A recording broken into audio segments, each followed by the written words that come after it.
Okay, let me share my screen. Hello, everyone. I'm Hannah, and this is Erin, and this is our other disability presentation on Rett syndrome. Okay, that works. So this is our positive student learner profile. So Ella is a 6-year-old female student who just started first grade. At a young age, Ella was diagnosed with Rett syndrome. Ella enjoys sports and music, with her favorites being the New York Mets and Harry Styles. Whenever one of these is mentioned, her face just lights up. She is a very energetic person who needs assistance when communicating with others.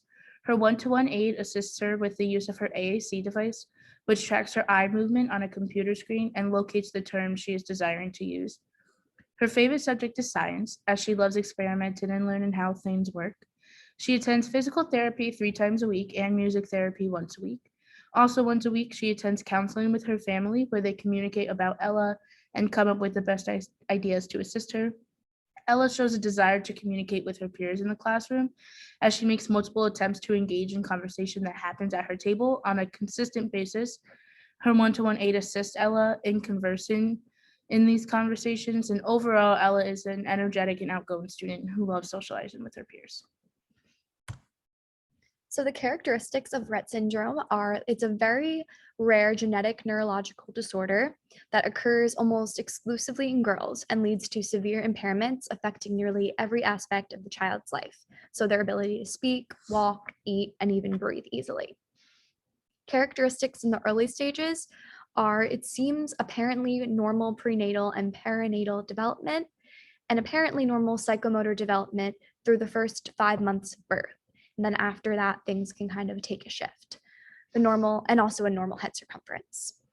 So the characteristics following the normal period of development is a deceleration of head growth between ages 5 and 48 months, loss of previously acquired purposeful hand skills between ages 5 and 30 months, and loss of social engagement early in the course of their life. Appearance of poorly coordinated gait or trunk movements, and severely impaired expressive and receptive language development. So on top of the changes after that normal development of their early life, there's also some physical characteristics to look out for besides just the change in the head shape and all that stuff.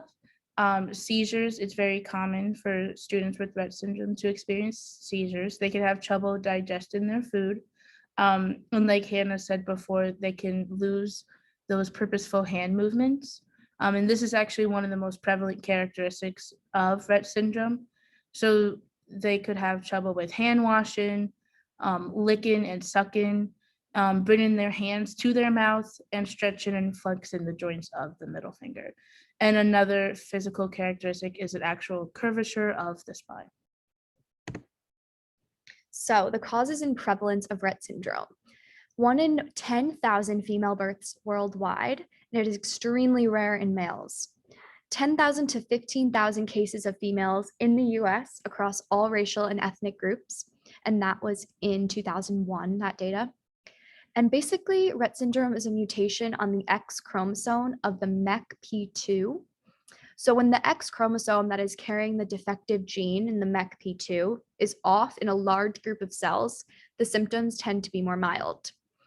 However, when a larger percentage of those cells have the X chromosome with the normal MECP2 gene turned off, the onset of the disorder is more likely to occur earlier and symptoms can be more severe. So the course and severity of Rett syndrome is determined by the location, type, and severity of the mutation and X chromosome inactivation. There are a few types of Rett syndrome. So classical Rett syndrome is dominated by seizures and is more early onset prior to 6 months old. And congenital or precocious Rett syndrome, there's really never a regression clearly shown. It's just kind of there from birth. Late onset is the same characteristics as classic, it just occurs later on in childhood. And then formifruste is a clinical course that is milder and incomplete and occurs a little later at 1 to 3 years of age, but is usually not as severe as classical Rett syndrome. So these are some interventions that we can use for students with Rett syndrome. And interventions for students with Rett syndrome should really be aimed at persevering physical and psychosocial functioning, which enhances their quality of life, and providing education and support to the family, so not just the students. Some physical interventions, as we said, they could lose some of their hand movements. So some students have had hand splints to help them. AAC devices are a big thing. Computerized visual motor coordination, we mentioned that in our positive learner profile.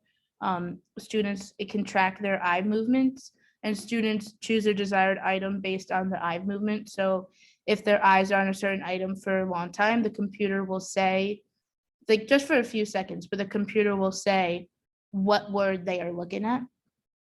Use of gestures as a form of communication. So obviously, if they struggle with hand movements, gestures might not be the best thing, but it could also just be a shrug of the shoulders or a head nod, something like that.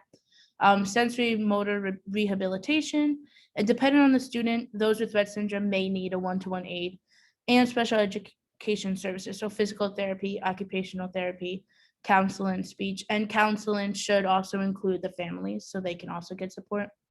And music therapy can also be provided to them as a way of connecting sounds to objects, since sometimes with that hand movement and not being able to sometimes even speak, music therapy can help them.